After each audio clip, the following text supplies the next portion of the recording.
So, welcome, ladies, to another episode of Woman to Woman with Sherry Orias. I am your host, Sherry Orias, and my co-host, Catherine Burch, financial resilience coach, coach, okay, and owner of Rising Rose.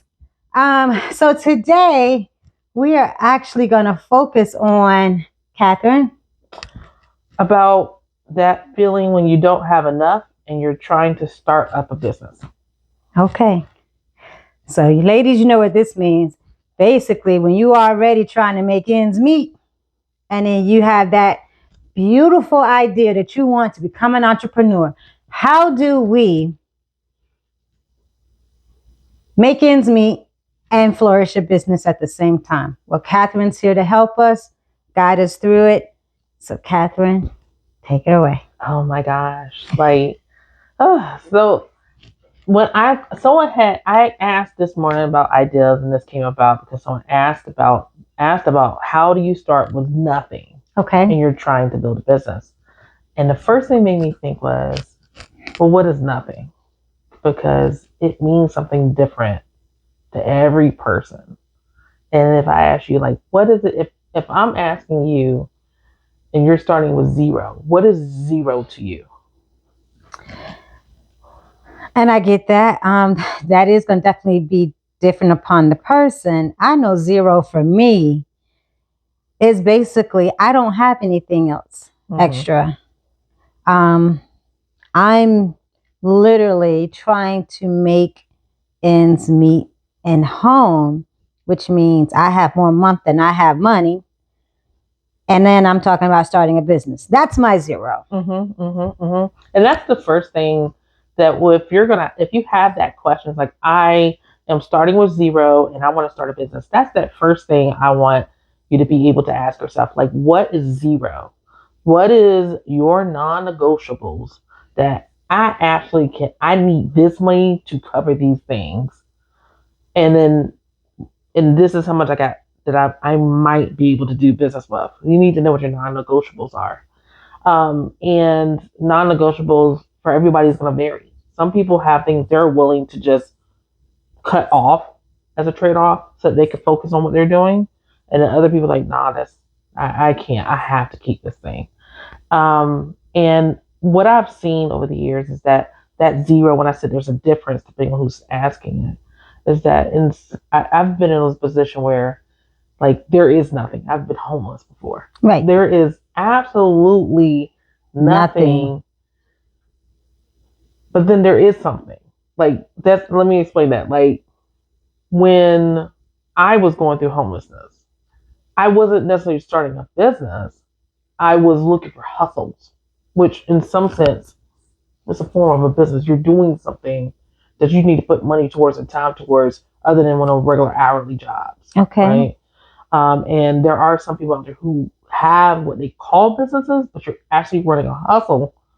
Then you are actually doing a legitimate business because you're not doing all the things a business will require you to do. Right. Gotcha. Right? So, but what I mean by that, like, you to be in a situation where let's talk about the person who is that bottom. Their livelihood is at risk. Okay. Sustainability.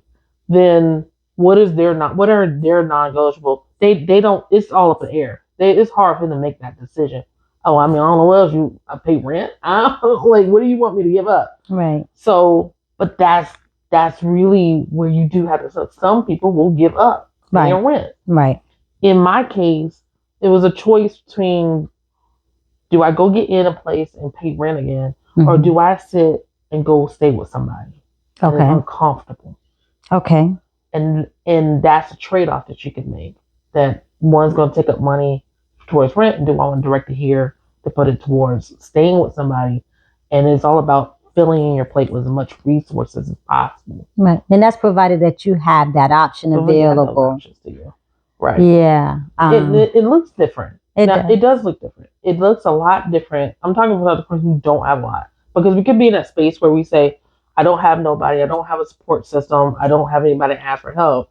But when not but when I was in that situation myself, I felt the same way. Mm-hmm. And when we're in that like compressed situation where we don't know if we're going to have somewhere to live or if we're going to be able to pay rent, we are not thinking logically. We can't even see opportunities in front of us. Right. We can't even see when someone is offering to help us. We Right. can't see it.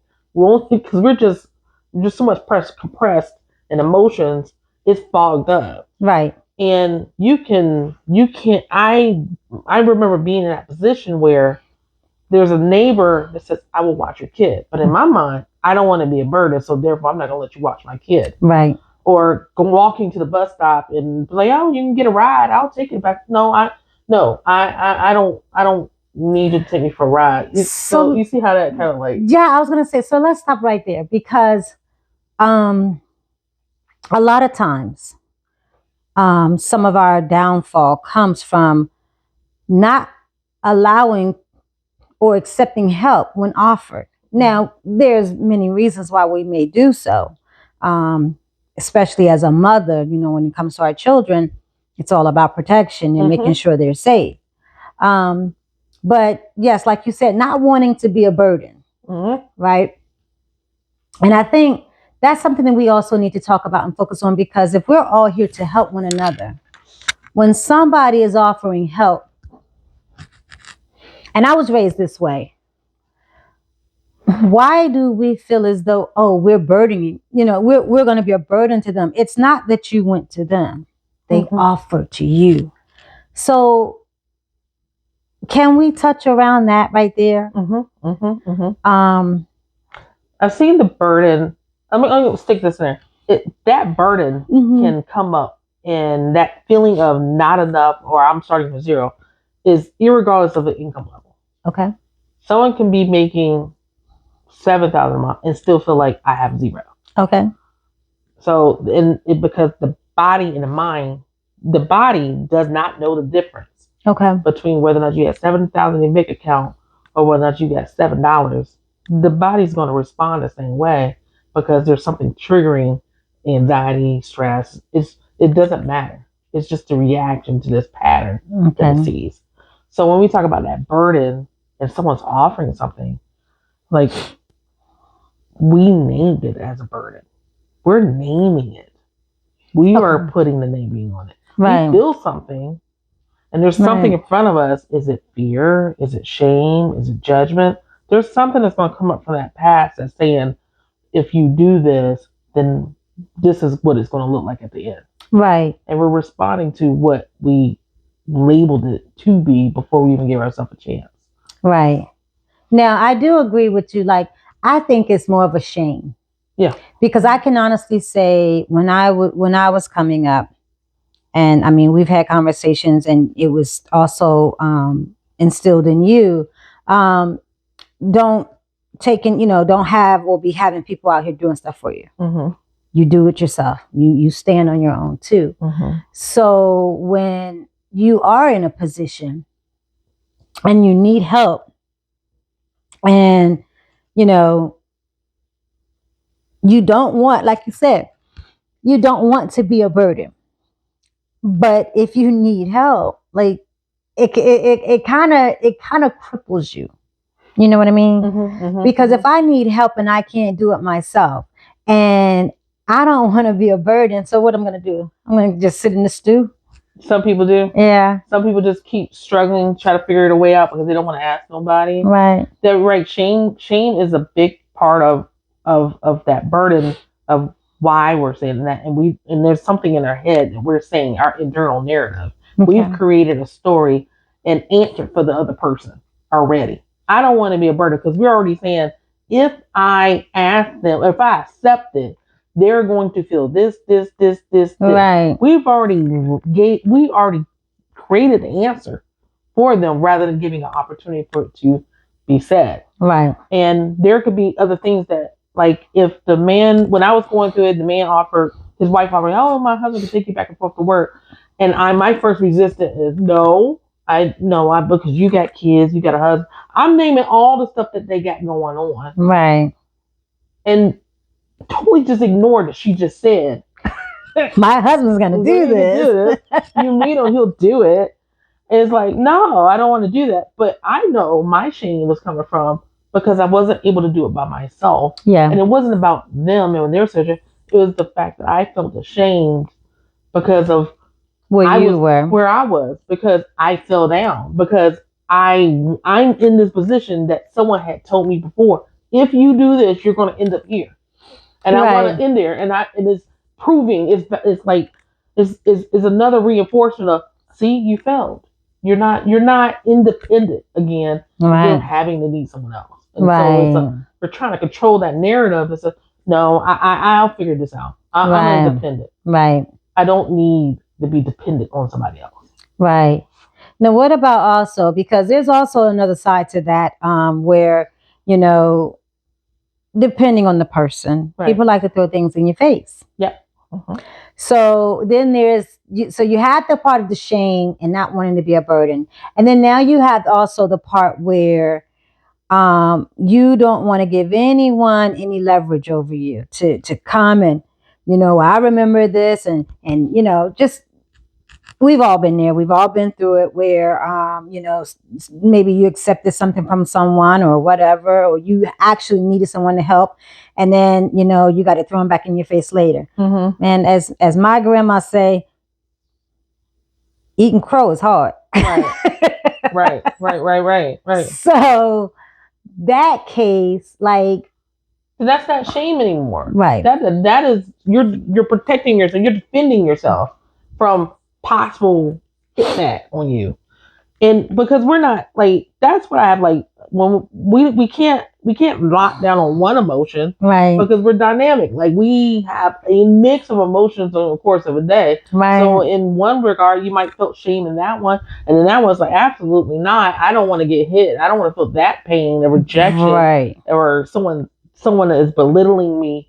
I'm trying to protect myself and my sanity right now. Right. And so you're constantly shifting between these different states, but no matter what, you're in an emotional state. Right. And your body and your system is on constant alert because you don't know where the hit's going to come from. True. So you stay in the protective mode. Right. But then you're stuck. Yeah. Like, what do I do now? Yeah. But from that causes there's like this domino effect. Mm-hmm. Because of shame. If you don't accept the help, now you're boxed in and you can't move as much, and that stress is piling on, and you're feeling like, well, why there's nobody here and I'm all by myself. Right. Well, you're not really all by yourself. There was people, but you just didn't see them. And then you could go over there, but if you were able to set more boundaries, like you're like stuck trying to fight it. Right. and then you wind up finding yourself sinking. Yeah. Sinking. I can honestly speak from a situation or a time I was going through, and like you said, I needed to figure it out by myself. Mm-hmm, mm-hmm. And there were offers to help, but nope, because I didn't want to give anybody any leverage over me. It was all of those. And I got to a point where I just felt like I was treading water, but I was still sinking, and it's like you said, I felt like there's no one who wants to give me a lifeline. And it almost reminds me of that saying, when they said, there was a guy drowning, mm-hmm. or sinking. And he prayed to God, God help me, send someone, God help me. Mm-hmm. And God sent one boat, and the man said, oh, no, my God's going to save me, and he sent 3 boats, and he refused all 3. Mm-hmm. So he wound up drowning. And then he gets to heaven, he said, God, I prayed to you. Why didn't you help me? Because I sent you 3 boats. Mm-hmm. Mm-hmm. So basically he sent you 3 lifelines, but you didn't accept either one. So being able to recognize that, okay, this is something where I'm being thrown a lifeline, and it's okay for me to accept this. Right there, the word okay. Right. Because we can't, when we're in that state, sometimes we can't get the okay for ourselves. And then there comes somebody that says the right thing, mm-hmm. to open the door of giving you permission to say okay. Because you didn't give yourself permission to say okay. Right. Or to say, I don't have to feel this, or I don't have to this. Somebody came along and said, it's okay. It's okay. It's all right. I remember that conversation when she took me to go meet her husband. We had to walk to go across the street to meet her husband. And when I met him, he's a tall African guy from Nigeria, and he was very like welcoming, like, hey, like come in the house. And they were so loving. Oh my gosh. Right. Here's some bread and oh, you got the situation. Oh yeah, I work down there and stuff, and I could take you down. I have no problem doing that. And I'm like, Right. no, I don't. And it was like, and then just him, his wife just sort of just like, What? No, what do you mean? This is what we do.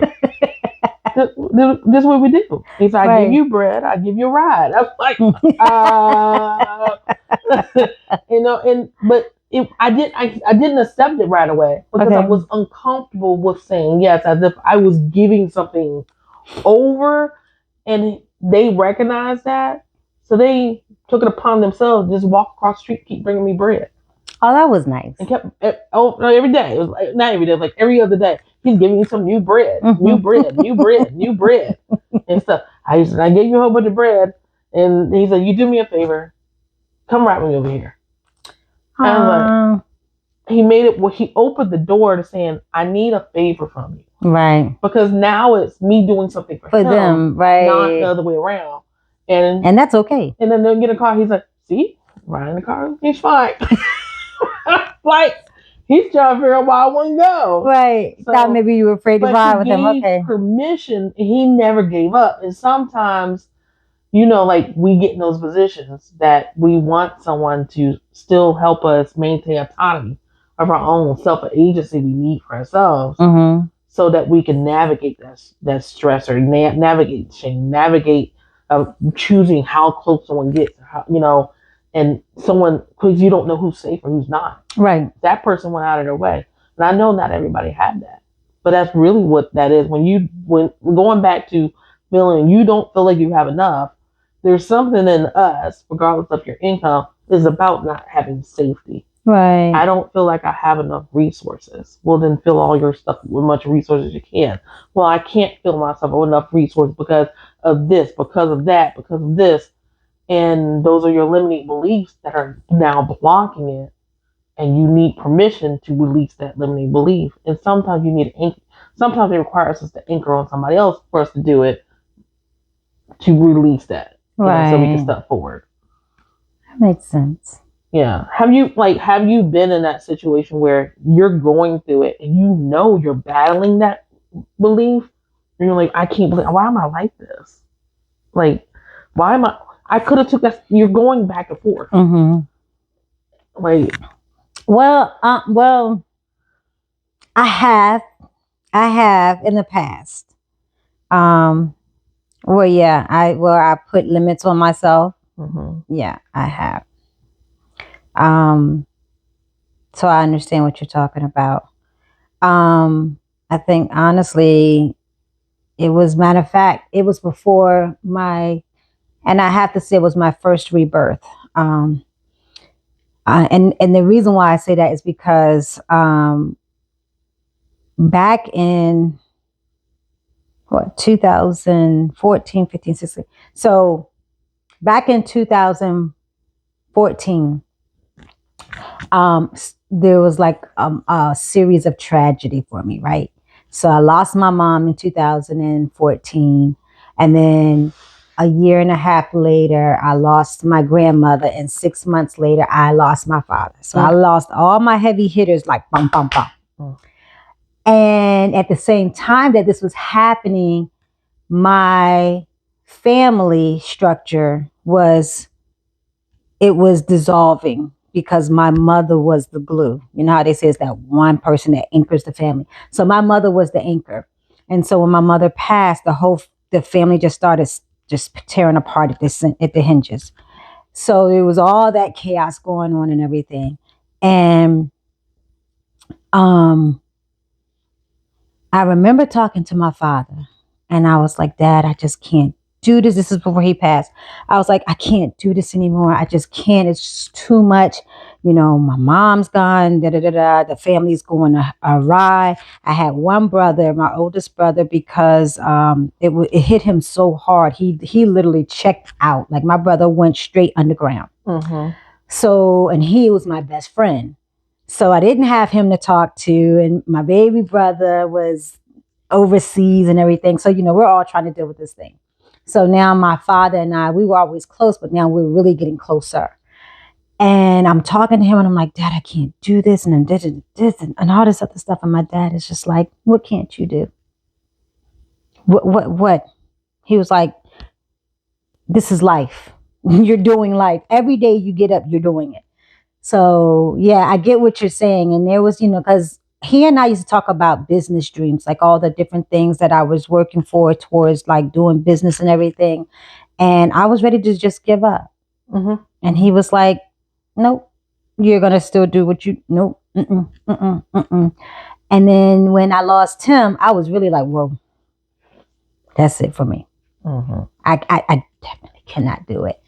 And then when my father passed, he was such a, he set up such a blessing for in his passing, that everything that I said I wanted to do is like, he was just fueling it, financially. He set it up where all of his children, he left a huge blessing, and as well as his grandchildren. So now it's like, okay, Sherry, what's the excuse?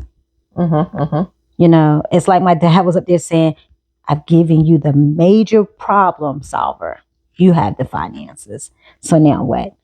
And I remember I was talking to the guy I was dating at the time. And I was like, I cannot let my father's death and all of this be in vain. Mm-hmm. Mm-hmm. Mm-hmm. So I went, and anybody know me, I hate needles. I'm the biggest wimp when it comes to needles. So you talking about a tattoo. Mm-hmm. So the rebirth, that was my first rebirth, me coming into me. I got a tattoo of the phoenix rising, because I was like, okay, I'm rising. I'm starting a whole new life, a whole new chapter. So I have a tattoo of a phoenix on my back. And once I made it through that, I was like, I made it. And then right after that, I just started doing everything that I put down, my business, boom, boom, boom, boom, all these different things. I was like, okay, it was like my dad was like right there, was like, What you did was you created an anchor. That's an anchor to remind you, like a commitment to that. Right. And that's really important, having that anchor. Something that a lot of people miss. Of you go through, if you could break a belief, and it's like I'm gonna go for it. I'm gonna do this, but that motivation will die. Right. And then something else happen. You see and start comparing yourself to other people, and they're like, oh, you start feeling that way again. Right. But that's because if you don't have nothing to remind you of where it was, what triggered it, right, what made you go forward. So I have found, as I watch people over the years and watch even myself and family, is our anchors look different. So when I was going to the homeless, I was in the midst of a custody battle. It was really ugly. I was working and doing. I'm a bankruptcy counselor, but I'm homeless. Right. And so that alone was like I am really big on integrity. I'm like, I don't love here telling people. And stuff but my anchor at the time, because I am swirling, because every day it was something else. I don't know if a cop is going to come. I don't know if CPS. I don't know what's about to happen. So I'm constant every other day in a state of panic. But my husband at the time, Jason, is the anchor. Jason is and it's crazy. I'm the anchor for him in a different kind of way, because he has lost his job. He's unemployed. In the middle, watching me go through this, and he's like, "Go ahead, down. I got her. I'll get her. I'll walk her to school, or it's good. I'll talk to him. You go ahead, stay in the house, because you're gonna lose your mind." Like, so he was your eye of the storm. He was the anchor, stayed calm, and I always look back like, how'd you stay calm when you was going through your mess? He said, because something about your storm allowed me to focus there and not worry about my stuff. And then when it calmed down, then he had then he's having his, Right. So he became my anchor as a physical person. Okay. And that's the part of dealing with the not enough is the anchor. It could be a person. It could be the prayer you keep coming back to. It could be the tattoo. It could be a bracelet that you wore. My mother's necklace. Oh. Right? Mm-hmm. Now, I lost the original one, but this is her necklace. And it's a reminder of her saying, if it's right here, do it. Right. It's an anchor. I just hold on to it. Now, it's just that's what we need is an anchor for the not enough comment that we say to ourselves. That narrative, because we got to break that narrative. That's the first one. But what happens, let's say if you didn't have the anchor and you said, well, you know what, I'm going to go ahead and push.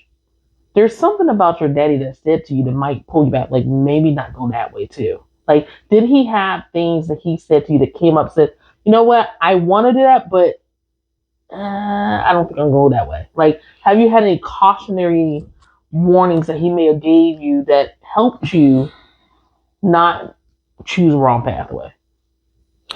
No, because one thing my father, so these are the things that really I held on to from my father. My father always told me, and I remember this when I was a kid, I think I was 12 or 13. And I had to go spend Christmas with him in Pennsylvania. And so we went Christmas shopping. And I told my dad, the only two things I wanted a diamond necklace. Mm-hmm. And this is when cordless phones had just come out. So I wanted a cordless phone. So my dad went and he blew the bank. He got me a beautiful diamond necklace. So my name is spelled with the C. Mm-hmm. So it was the letter C with a diamond in the middle. Mm-hmm. And then he got my cordless phone. And he didn't give me any kind of cordless phone. He got me one of the top brands at that time. And I was looking at my dad and I'm like, Dad, that's too much. Don't do that. And my dad was like, baby, let me tell you something. He said, in this life, he said, no matter what's going on, you buy what you want. Because if you don't, you spend more later. And I was like, what do you mean? He said, because if you go buy something cheap just to get by, you're going to wind up going back for what you really wanted. Mm-hmm. So now you spent double the money. Mm-hmm. So that's one thing I've always lived by. I'm never going to go and get the cheaper version to hold me over because I'm going to wind up going back getting the actual one I wanted. So that's one thing. The other thing my dad always said to me, and this really drives it home because when my father passed, we were talking about, I was helping my dad he did home improvement. And so we were getting things in place because he was getting calls he lived in Pennsylvania, but he was getting calls from North Carolina, Georgia, people who saw his work and they wanted him to come. Mm-hmm. So I was like, okay, Dad, we're going to set up an 800 line. We're going to set this up. So I was helping my dad in the process get this thing official. And he was actually that next year supposed to go to Mexico for Habitat for Humanity to help build. And then boom. Mm-hmm. And so I learned from that, don't put off, because he kept putting things off. Maybe next time, baby. He put Habitat for Humanity off for 3 years. Mm-hmm. And then when he finally said yes, so that was a very, very important lesson to me. And it was like him saying to me, never put off. Mm-hmm. If you want to do it, do it. Mm-hmm. And that's just how I've been moving ever since. Right. I agree with that. That's the sort of like my mom. If you say your mom, just do it. Go for it. I know that's where we come back to that not the trade-offs, the non-negotiables. Mm-hmm. When you're going to put your mind to it and you're just going to go for it, you need to have a clear idea what your non-negotiables are. Because if you don't have that, some people will end up they're on zero. They are going to go for what they want. They don't have their non-negotiable, and then they'll just blow right through, Everything. and then everything is like all over the place. Right. So you were like, yeah, I was stretched. Now I'm really stretched. Like, I'm worse than where I was 3 months ago. I said, because you didn't set Your non-negotiables up, that you have to make a commitment. This is the max I can go, and I'm gonna have to figure out something else to set it up. I mean, for me, I start with an idea of what is my max. I give myself time frames or dollar amount, whichever one comes first. Mm-hmm. So when I start the journey, what's the max I'm willing to expend to try to get this to a particular step, right? Mm-hmm. Because I know that for me, that if I say I'm going to give myself $3,000, how long is it going to take me to work up $3,000? Am I looking for all the money to infuse it right away? What am I willing to do for it? What is it going to? So I'm looking at the return on that investment I'm going to make right now. Right. So that is really, really important, because some people go and said, well, I need $3,000, and they will go figure out where they're going to get the money from right away. So I have seen people get into groups and buy stuff, like be promised that if you buy $3,000 worth of inventory, I'll turn around and go flip it for you. And then someone put $3,000 in because they expected a return, but then it's an investment. It's still an investment. If they didn't do what they want, you just lost that $3,000, and now you hurting. Yeah. And you were hoping that was gonna. So that excitement of that non-negotiable is risk on the personal side, and it's risk on the business side. Well, see, you gotta weigh it out. Right. And see, for me, I think because I can't say I sit down. I really can't say I sit down and try to figure that out up front. But as I'm going through, it's like, it's just something in me to be like, oh no, you're not going to do that one. You know? So let's say if I'm looking for something, like when I went to buy my salon, to get my salon, and the lady was like, you know, I was looking at different salons, and I was like, no, I'm not paying that. And it was coming with clientele, but I was like, nope, I'm just not going to do it. And so then when I did find one where the lady she was at a point where she just needed to get out of it. So I wind up getting my salon for, I want to say maybe $12,000, which was good because I had an upscale location, very luxurious, and it came, you know, with some clientele.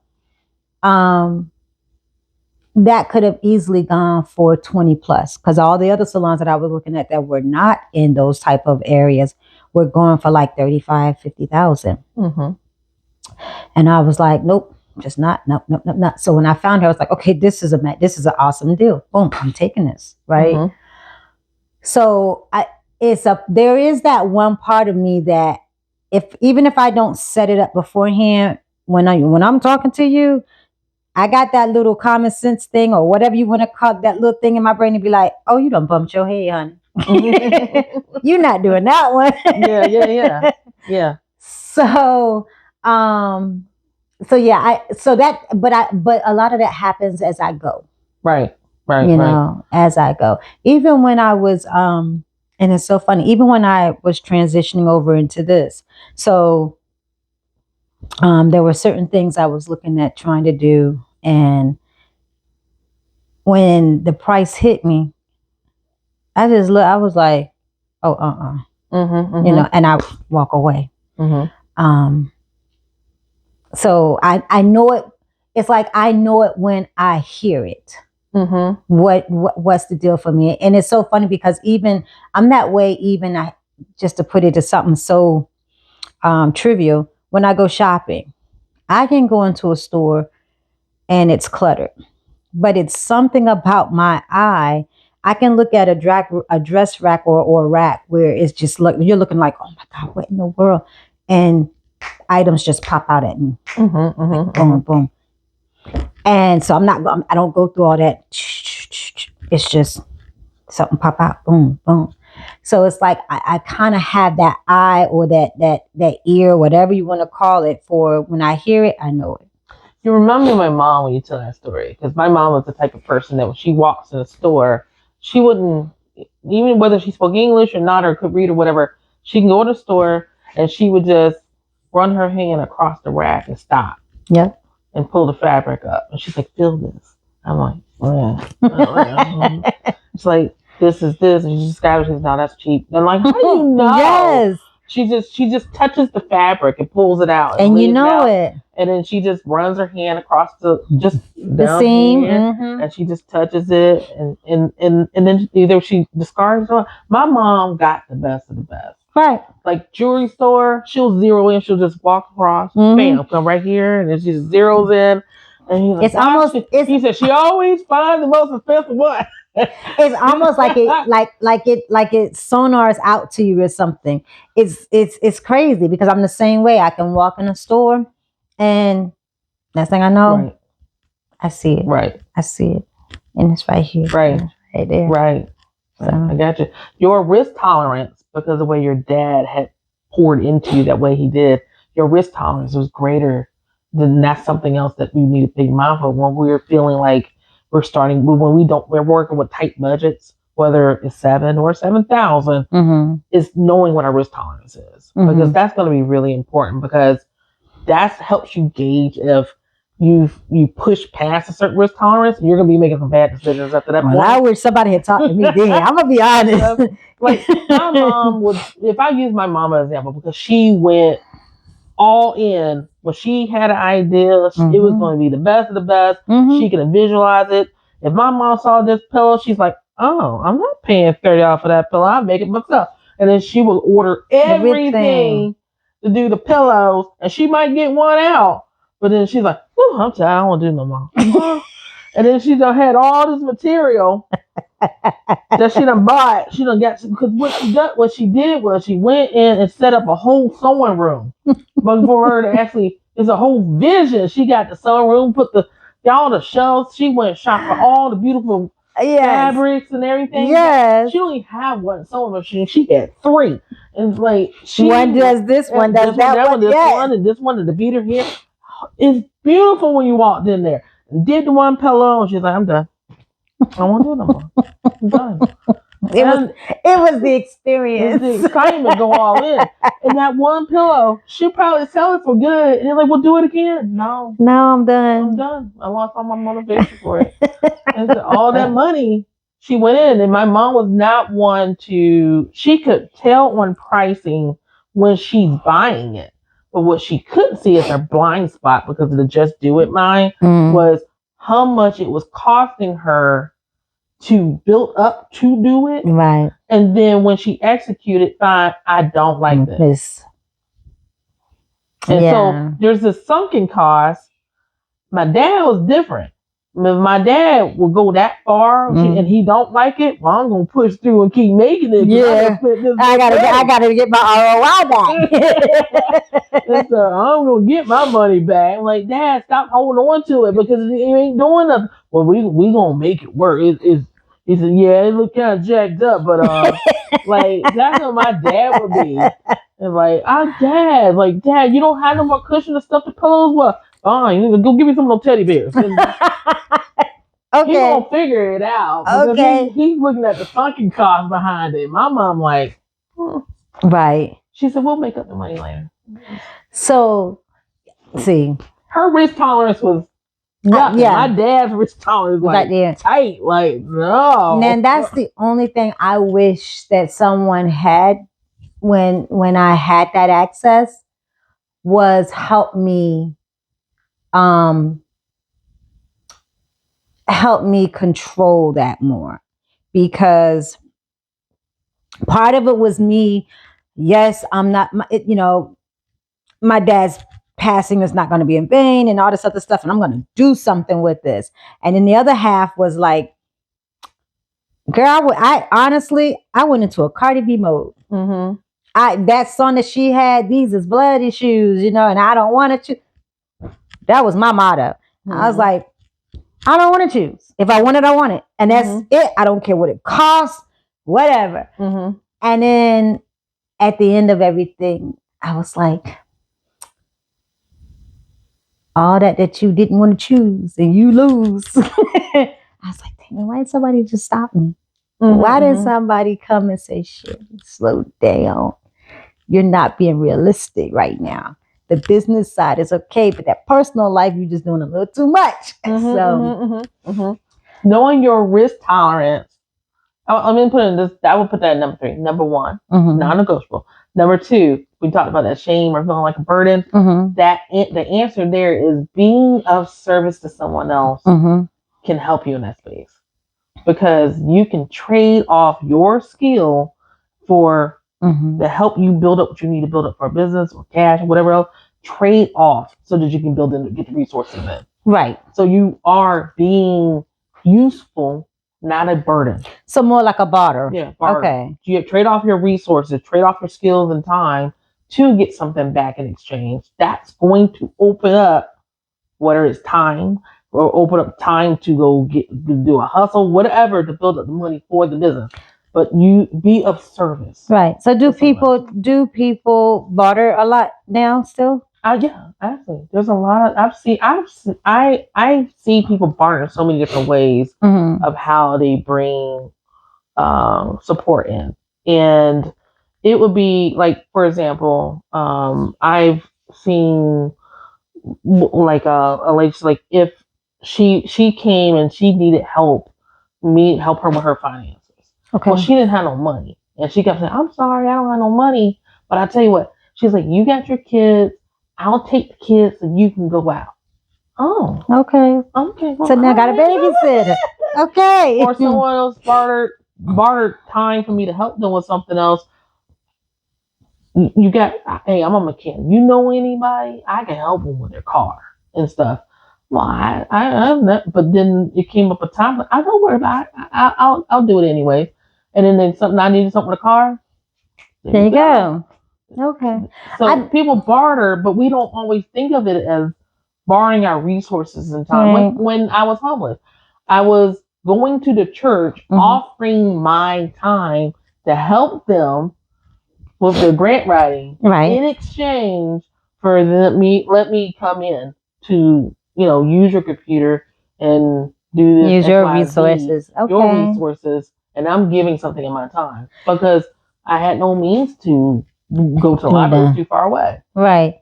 So, and the reason why I asked is because I know back in the day, well before, that's how everything was done back in the days. You barter. Even going to the doctors, you might take 3 chickens for whatever. And then we got in our society, we got away from it. And now, stop being a neighborhood. Yeah, we didn't we? Stop being a community. Yeah. And now it's like, I do, I know people talk about it, but to really see that bartering back in place, I'm like, do we? Yeah, I do think that we barter, and sometimes it just comes in ways that we don't think it's going to show up. Okay. And stuff. I have opened my home up to someone that needed a space that they didn't have to think about. As I told her, I said, don't think about rent. Don't think about car note. You just come here and stay as long as you need so you can get your degree and go get the job for you and your babies. Oh, that was I'm not so asking you to give us nothing to the house. Right. Should she have felt I tried my best not to make her feel as if she was burdened. You're going to school and you're going to work. You don't have time to think about it. And I'm a complete stranger. But every day you get up, you got to go to work. Don't worry, I got your kids. I'll get them off school. Right. And then when I got to go to work, Jason was taking them. Right. And I'm cooking, feeding, whatever. Because she's busy. Right. That I'm bartering with her and stuff. And then she go about her life. Right. That's awesome. That is people so that awesome. Do that. It's just, we always feel we gave her permission to say it's okay. Right. She won't looking for help.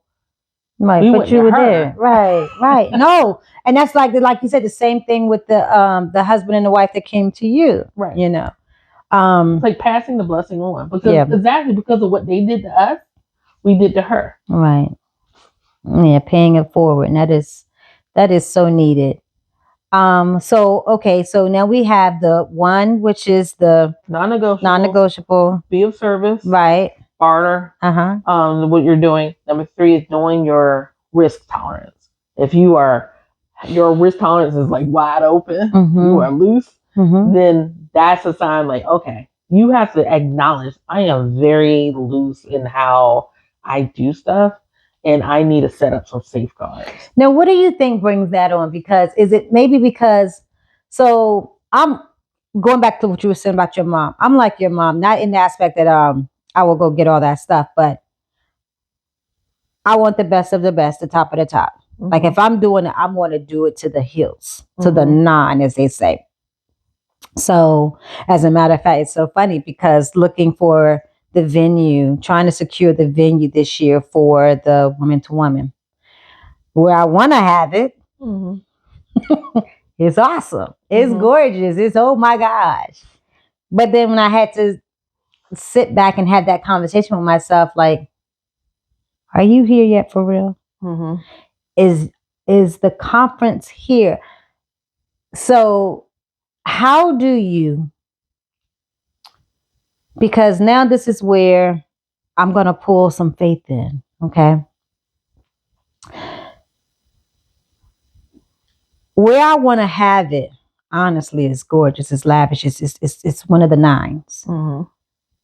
But then there was a part of me saying, is the conference at this level yet? Do you think you're going to actually fill out this space? For what you're going to pay, you want to fill out this space. So I'm like, it's only the second year. Hasn't really caught on. But then there's that part of faith that say, don't you trust God? So when you're at that crossroad right there, help me understand. So, all right. I want us to be open and honest. Let's just have this conversation about spiritual bypassing. Okay. Because that becomes a blindfold of giving ourselves, justifying something. And we're talking about being good steward of resources. Right. So while you have it there, doesn't mean you partake of it just because it's see it. Right. That's how we end up with gluttony or whatever else. Right. Not being a good steward of the resources, because steward of the resources is everything. Right. It's like as eyes get bigger and bigger, and then there's a part who's like, yeah, but is it, which one is you're doing this? Is it because of the excitement, the ego, like, oh, it's gonna make me look this, and people are gonna say, like, what is making you want to look at that? And then versus the part like, oh, if I pull back though, like there's something that's coming up in the mind that you kick in. Well, this is faith. I gotta step out on faith here. Is there I can't, well, like what's coming up that if you look at the lesser of it, that it feels like, nah. No, well, so here's the thing. Looking at the lesser of it is not, because that's where when we talk about that non-negotiable, when I say, I know it because when I looked at it, I was like, right? Now, do I want it? Yes. But I know, I said to myself, I'm like, girl, you done bumped your head. You ain't there yet, right? So it's not ego. It's just, it's that part of my dad where he says, get what you want because you spend more later. And I've always been taught, in everything you do it to, you do it to the best. Like you pour, you whether it be your work ethic, whatever it is, you do that, right? And that's one of the reasons why. It's like, because like last year we did it at the library. I'm fine with the library. I think is a nice venue. And there's other venues that I was looking into, but I really love that venue that I'm talking about. So when it came across my computer screen, I was just like, that would be one part about it is the women that we work with and we help. Some of them have never not accustomed to, or wouldn't even dare to allow themselves to even think of being in atmospheres like that. And one thing about it is exposure changes your mindset. Mm-hmm, You know what I'm saying? Like growing up as a kid, I had my friends used to joke us and tell us we were white because, or we thought we were white because the things that we did. We went camping. We did all these things that your average Black family didn't do. So I have that exposure on the other side, and I'm like, if you've never been to a fancy hotel, I'm even gonna say fancy hotel. If you've never been to a 5-star restaurant, you'll never fathom it. You'll never, and you won't even think you're worthy of it. It's not until someone takes and puts you there. You get what I'm saying? So in all of that, trying to cultivate a different mindset to show show the women or the sisters that you are worthy of this. You know what I mean? Allowing them showing them that they are allowed to dream. Because once you start dreaming, then you start opening up. You know what I mean? Yeah. So, and that's the thing. That's my thing. My whole thing is showing someone the other side. You can have. Yeah. Well, I could look like. Right. So let me ask a question on that, because what I'm hearing is you're right. That if you show them a different world, a different environment, a different space, the first thing that came to mind was, yes, we have the space, but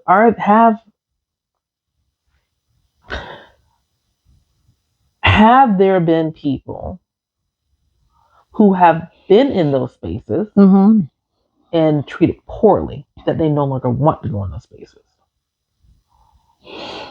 And that's a possibility. Because I'm wondering, like, there's this reason I'm asking. There is this time where, like, you're having a balance between wants versus needs, which is your non-negotiable. You got to have non-negotiables in your business too, startup that you have, because you only got so much money. Because most of us, as Black women, right, are working with our money. And it's hard to replace that money. You're right. So if you eat the money up, right, because you don't have no real capital, if you eat the money up and you're unable to carry it all the way through, follow it through, you can't get that money back. Right.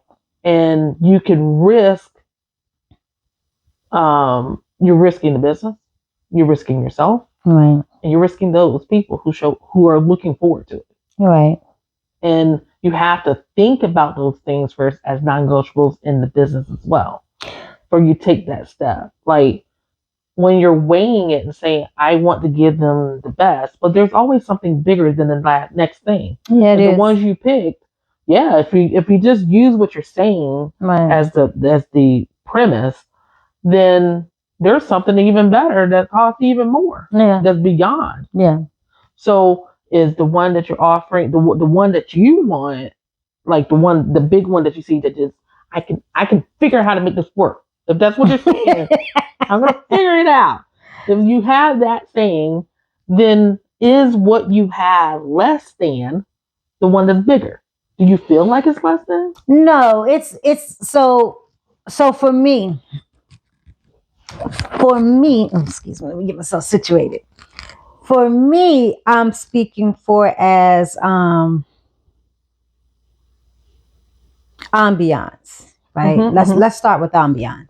So I can do it, and that's not a problem. That's why I said when they hit me with the price, I just stepped back and I was like, okay, yeah, thank you. Yeah. And I'm like, let me look over here. I'm okay with it, but I'm looking at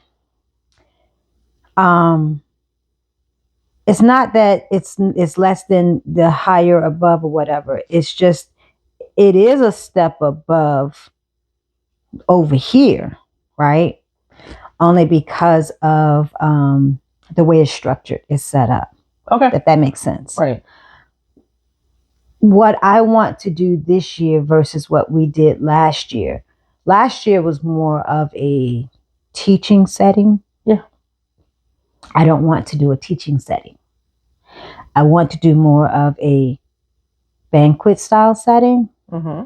Number one, that whole, I'm not going to say fiasco, the experience we had with the food, Mm-hmm. Mm-hmm. With the food scenario and everything, and being able to be comfortable and have those things, all right there. Mm-hmm. So if that's the level I want to operate on, so now I know this setting is not going to work for me. Right. Because that setting, I can't do that in. Right. So now I'm looking at, okay, what will support what I'm trying to do? Right. And when I'm looking at everything, all the different things that will, cost is not that far off. Right. So I'm asking myself, well, I can go to Alphabet A that's going to give me that setting and pay this. And it's a nice setting. I want it. I can do the ambiance. I can do all of that. However, the one that I really want is not that far off. So that's where, like I said, when you're looking at things like that, and then I'm saying to myself, I'm like, Lord, and like you said, when we were bringing the faith in, I prayed about it. I said, Lord, show me which way I'm supposed to go, because I don't want not to do what I'm envisioning.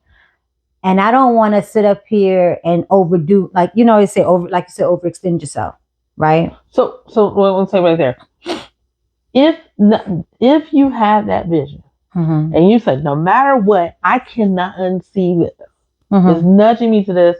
I feel completely like this, but I want that. Not saying you can't have it. Right. But it's almost like that boat to come around. He's in the boat ways. Mm-hmm. Or you're dealing with feeling burden, shame. I can do it all myself. I'm going to figure this out. And I'm doing it all by myself. I don't want to ask nobody. You have to screen for those different things as well. Right. Because just because you can want that thing, but it doesn't mean it has to come out your pocket entirely. Well, that's true. It doesn't mean that doesn't have to be that venue. What if it was another venue that was just as good, but you didn't know that if you talked to more people and told them what you was doing, right, what you were looking for, hey, I'm looking for a venue that can do this. Right. You never know what's going to come your way. That's true. So a lot of times I've seen what I've seen when I worked with my first husband, we would go, they had an idea what they wanted the banquet hall to look like. Like they already envisioned how it's supposed to play out, where people will speak. Like they knew how they wanted to do it, set it up, what they wanted people to feel. And we would go to hotels because the mother was looking for them to feel a particular way when it came in. Like she wanted to feel like celebrities when you walked in, how you want to be treated, the pathway. She's looking at everything. So we went to hotel after hotel after hotel, like walking in, looking at it, experiencing it. And we ain't got a lot of money and stuff, but you're just looking at it and trying to figure out how to do this. And every price point was like, they're going to figure it out. We like this one. This is the one we want. We're going to figure it out. We're headstrong on this one. We're headstrong on that. And remember the thing about being of service to someone else. It came back to them. They were working with building a house, and they found out a guy found out they were building a house. He owned a restaurant, and the restaurant owner had it's a solidified chain in that area. Like this is his business. People know his business. They know him and stuff. Know his kids because he's been there that long as a businessman. And he's like, I heard what you're doing in the community, building houses. And like, yeah, and we want to do this at the end of the year. He's like, and where? At that, I know her. He said, let me make a phone call. Oh, wow. Well, shoot, that took off a discount. That's and nice. He offered to cater it for a discount. That's awesome. Right? They would have been in a position of, but it was like the word got out because what they did was his son was not wanting to be in the restaurant They was like, why don't you come over here? We'll give you a chance to come work over and see what it's like. And you're like, I'm thankful to put my son somewhere. And he seems to like what you're doing. I do something back for you. I like what you're doing. Right. Well, that's true. And I can honestly say, I can be honest and say, I think that is honestly one of my weaknesses, or whatever, Achilles, or whatever you want to call it. I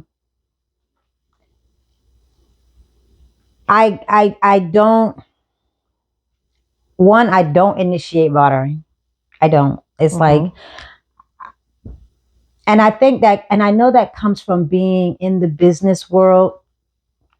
And unfortunately, growing up in the Black community, and I have to say the Black community, because we always looking for a hookup. And so I take offense to that, because it's like, you'll go pay this person from this community whatever they asking, and you won't even try to shuck and jive, but you'll come to me because we have the same color, and now you want to, oh, what about the hookup, and whatever you want to call it, right? So I'm like, when I see that happening with people, I get upset, because I'm like, that's that person's livelihood, because it's the same with me. I have things that I do, and I don't have a problem doing. It's like, but it's at the same time, like, remember, this is a livelihood, So I look more towards, okay, hey, I'll call whoever it is, and I'd be like, well, what do you charge for that? And they'll tell me, and I'd be like, okay. I don't try to negotiate, because I look at that person is running a business. That's what, you know what I mean? But why not negotiate? Because if you're offering, like, someone had said, when I asked them, how do you get all these different places? Well, I go there and negotiate with the owner. Go to the owner and say, hey, do you get a lot of people? Oh, you do, all right. What if I was able to get like 100 people in here one night? Would you be able to work out something for me? And they're like, 100 people? Well, you just did something for them, because you got the people, right? They got the space. Let's negotiate, right? Because it's a benefit to both of us. Now you're bartering, right? And you can borrow and have some type of monetary value or exchange of money, right? But you are now looking at it as a benefit to them, not I'm taking or they're going to take from me, and that's a belief. And that's where I think, kind of blocks that. And it's like, well, I'm not going to do this because they're going to keep taking from me. If I go put my time here, it's only making them better, but I'm not getting nothing out of it, because there's that distrust there of being burned over and over and over again. Right. And because you were putting out, but then the other person wasn't giving it back. Right. So that person that was doing it has nothing to do with the next person. Well, that's true. Yeah. But like you got to work on that part. Yeah, I do. Yeah. we got to work on it, but because we all do it. My reason why I struggled with bartering was the burden part. Okay. That was my issue. I never wanted to. I was the one filling in the answers for all the reasons why they couldn't do it, because I didn't feel I deserved it. I wasn't deserving of it, because I had not came of myself to believe that God had called me to do something. Like, I know I was called, right? But then I still wasn't accepting and saying, God, you see me worthy to walk this, right? So if you see me worthy, I should feel open enough to ask and see if the path opens, right? Because I trust and have faith. Right. But if I'm offering from a place of saying, I don't want to go there because I feel this, and they don't know nothing about it, they're not even involved, there was no history, nothing, I'm making decisions off history off of somebody else, and I'm no longer walking with faith. Right. Because you got to believe that God's going to address that. And that's where spiritual bypassing kind of looks. You spiritually bypass it by faith, but did you walk and take the boat I sent you?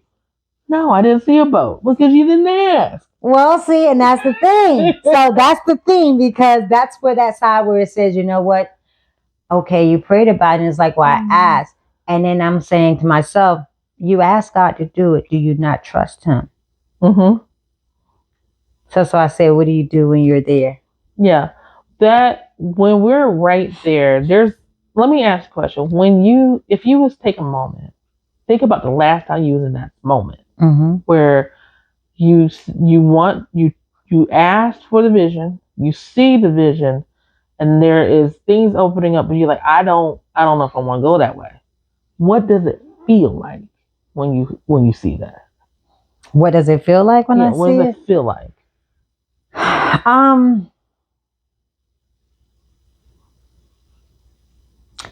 So let me just make sure I'm clear.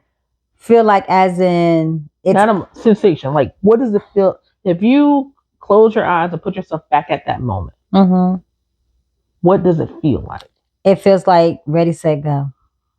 Feels like go for it. Go for it. For the thing. Now, let's say the bartering, asking someone or negotiating. Oh. What does that feel like?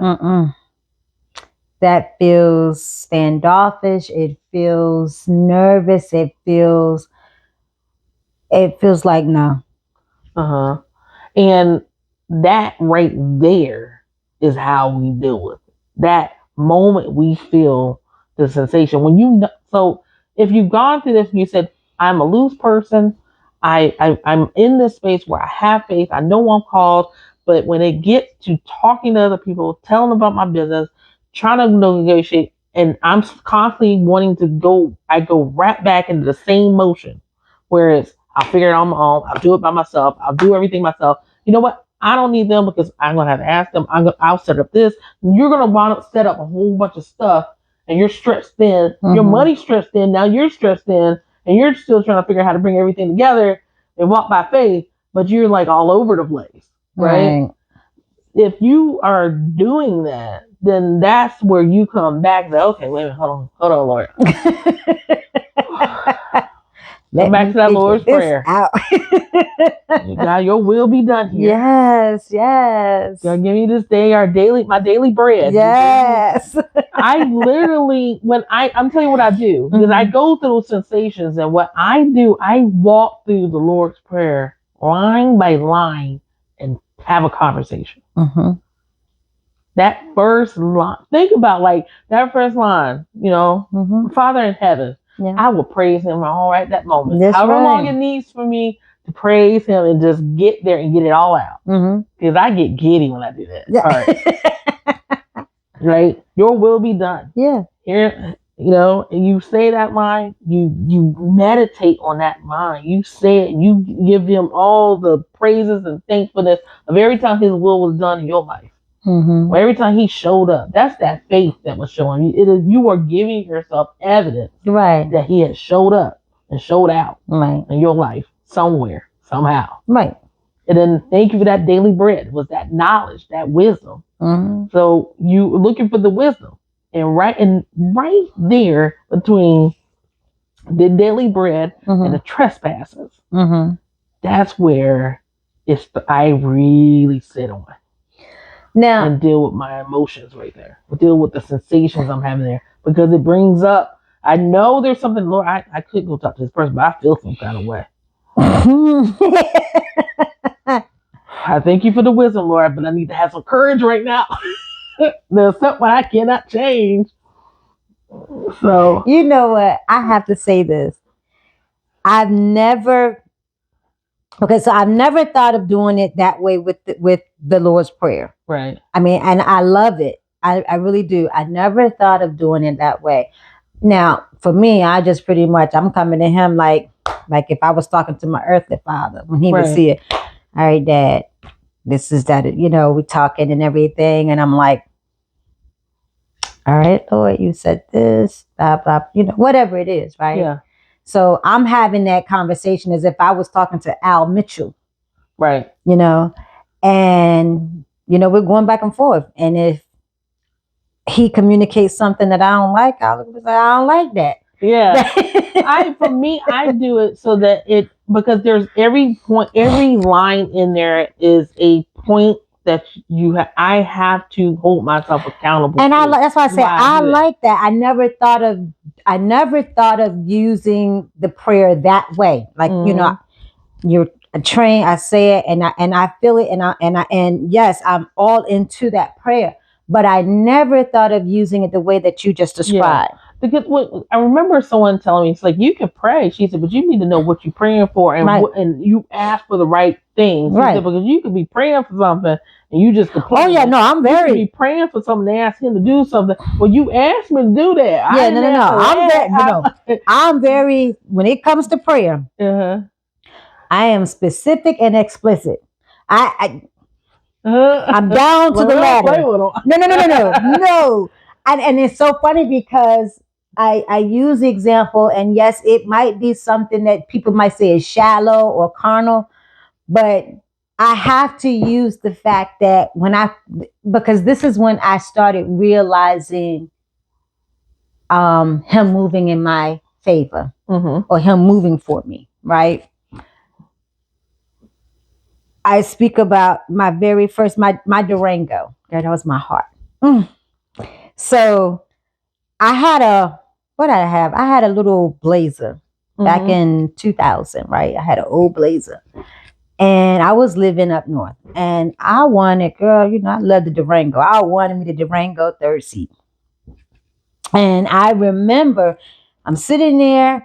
I was working, but I ain't making but so much. And I got 3 kids, and my credit ain't all that great. And I'm like, I want a Durango. I go to the dealership. I went to so many dealerships, and everybody told me, no. Went to this one dealership. God sent me to this dealership. It's called Second Chance. Went in there, talked to the man.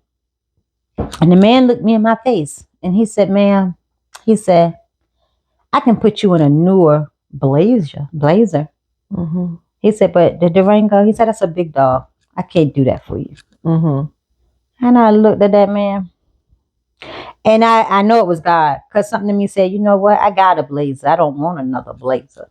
I want a Durango. And I was specific to the color, the mile. I was specific to the mileage, the year, everything. That same man called me back about a week and a half to 2 weeks later. Miss Branch, are you still looking for your Durango? I said, yes, sir, I am. He said, I just got one traded in, one owner. He said, no, it's purple. It's that flip-flop purple. It has this many miles on it. And it's this year. Would you be okay? I said, sir, that's what I asked for. I'll be right down here. So he gave me everything from the number of owners, the color, the third seat, the mileage, everything. And even in my payment range that I asked for. So like when I tell you I'm explicit. So I know that I have to be that way when I'm asking. Yeah. You did. You because you walking in open and by faith, and I'm looking, there was nothing that blocked you, that you felt limited by time of the conversation. He's feeling something, he's receiving something, he's remembering you. That exchange makes a difference. You know, so when we walk, that faith is us walking into the space, and we don't even have to be that bold. Not all of us need to be bold for someone to show up like that. Right. To see it. They just feel it and know it. We're gonna what we were talking about with like the space and everything, and having that what is it? Your risk assessment. Yeah. Okay. I do know. Okay. So there was something I wanted to say, but I didn't say it because I got sidetracked. So, okay. Well, I mean, but so like I said, my whole thing is I like to bring an experience. And that's the thing. Because that's what you walk away with. Right? Experiences is what create memories. And the way it's been given to me this year to do it, the place where I really want to have it. Like I said, I looked at my husband, I was like, they done bumped their head. He was like, well, you figure out where you want to have it and just let me know. So I'm like, okay. But at the same time, I'm like, don't be stupid. You know, that's something I'm not going to do. But yes, when we talked about the bartering and everything, Um, the one thing I do need to know, I need to get, I need to do, I need to get comfortable about when it comes to stuff like this, telling people why and what I'm doing. Because normally I just say, I'm doing such and such. I'm just doing an event. Where, like you said, maybe if I told them what the event is for, and they may come back and say, hey, you know, well, I want to partner with you with that, or let me see if I can help you with that because of what you're doing. Right. You know, there's so two things comes points I want to make in there is that one, remember, like, is that space of that need versus your want and setting those non-negotiables, not just in your personal money, but in your business money. And the reason why you would be bartered, why you're doing that, because if you don't do it, even when you are saying, when, not you, but anybody, sometimes we can use spiritual bypassing to cover up a discomfort that we have that's being created because of a limiting belief.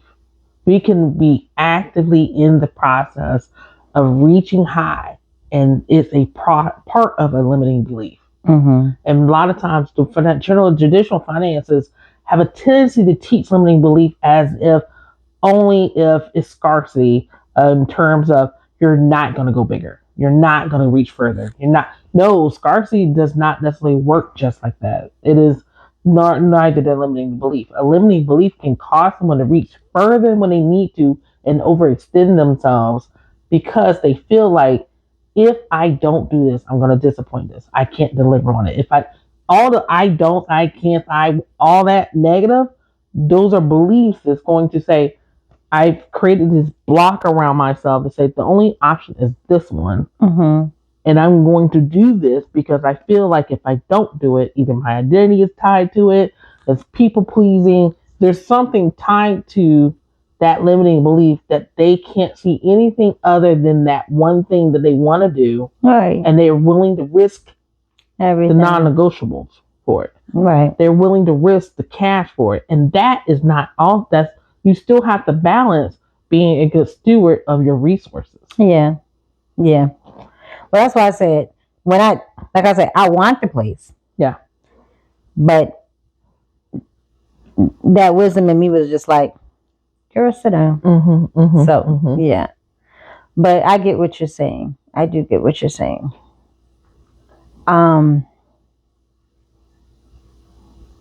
Yeah. So outside of those reasons, what else would you say? Like you said, if you're already trying to make ends meet and you don't really have that extra. Oh, I know what I wanted to say. Another thing. I think sometimes, a lot of times when we think we don't have additional resources, it's because we're not really looking. You know what I'm saying? Like when I went to the bank one time and I sat down with the financial advisor or whatever, and, you know, he did a whole assessment with me at that time. This was years ago. And I'm sitting here thinking I didn't have extra cash flow. And he showed me where I had an additional $300 a month that I didn't know I had because of the way, like you said, number one, I was handling it, and then the way I was looking at it. So that's another thing. Sometimes we have resources that we don't know we have because either we have them tied up in a way that is not beneficial. You gotta move it around, yeah. Yeah, or we're not looking at it. You know what I'm saying? We're not. Right. So I agree with that. I know, in example for me building, and I have a lower risk tolerance. Okay. Right? I'm not tight, but I'm moderate because that's shaped because of my dad being tight, my mom being wide. So I hit the middle. You're the financial watcher, so yeah. Right.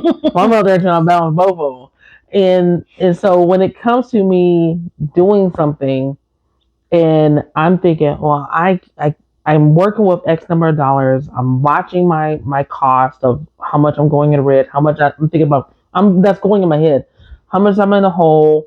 how much I need to break even, how long it's going to take to get there. Do I want to burn any more of my royalty? Do I want to burn any more of my cash up? What is it going to risk?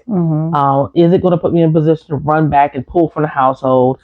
Those are things that I look at, and then I feel like, oh, I can't move if I make this move, right? And my husband be like, well, how much is it? And I was like, well, it's $800 for me to make this move. And he's like, well, do it. I was like, dude, I'm going to get the cash from because we got it. And I'm not, the numbers are running in my head, right? And there's one thing is don't run the numbers in your head.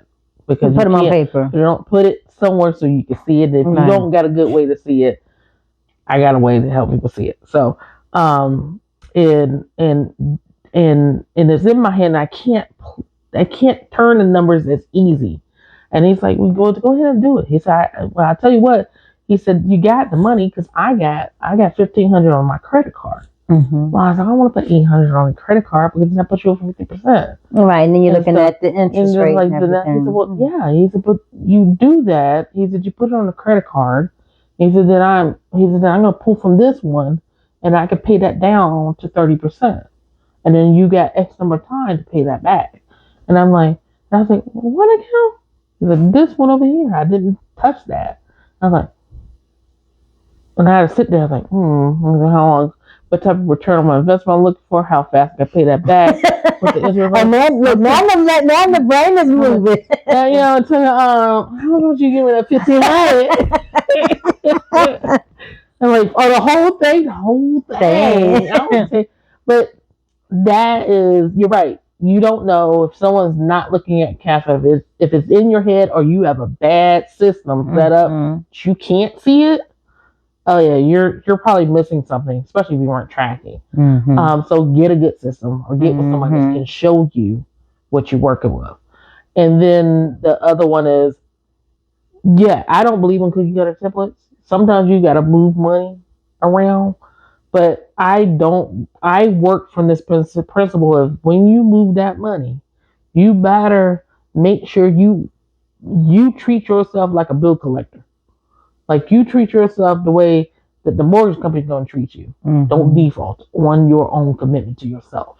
All right. Because we have a tendency to be more willing to break our own promises to ourselves because we think we can make it up.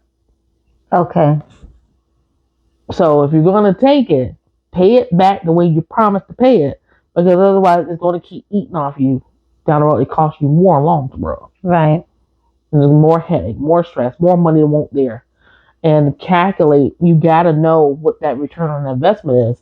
Because you could take a gamble and say you do the event and it costs, let's say it costs $1,500 to just set the event up. It's $1,500 and you invite X number of people out. And if you invited X number of people out and only 20 showed up or 20 paid, now you're in a hole. Now you got to put the event on. Now you got to go deliver this.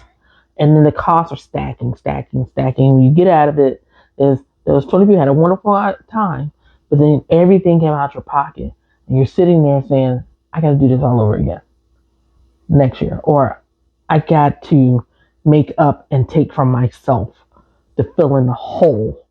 And then that's going to create another reaction of, where am I supposed to get it at? I got to figure it all out. It's more on the plate than what you started with. Right.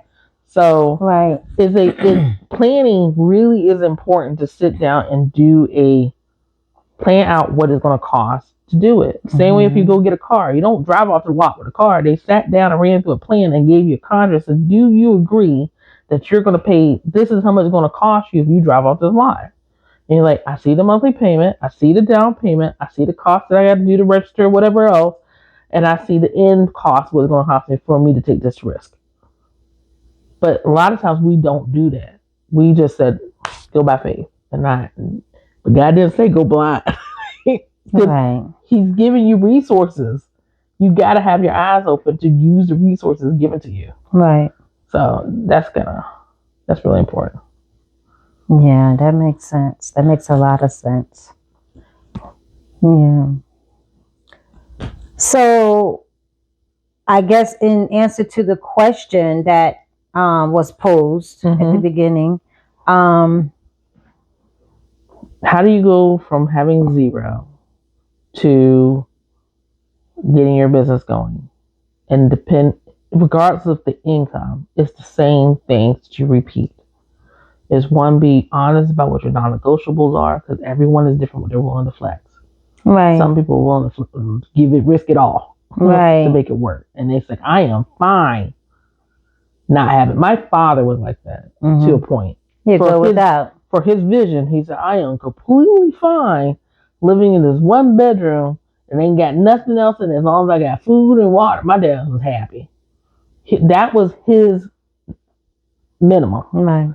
That's what he was willing. He was willing to deal with the uncomfortable of lifestyle to get off what he's trying to do. Get off what he was doing. Because he's looking at the bigger picture. He's looking at the ROI later on. Yeah. He said, I'll get it back. Right. I endure this for a time, but then I'm going to reap that afterwards. Yeah. Some people don't see it that way. Some people said, I still got to be able to maintain this look. I still got to maintain looking this particular way.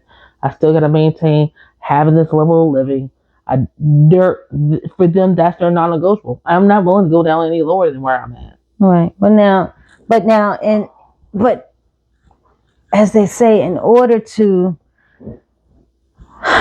in order to achieve something different, you have to be willing to do something different. And you're right. That is almost like the trade-off.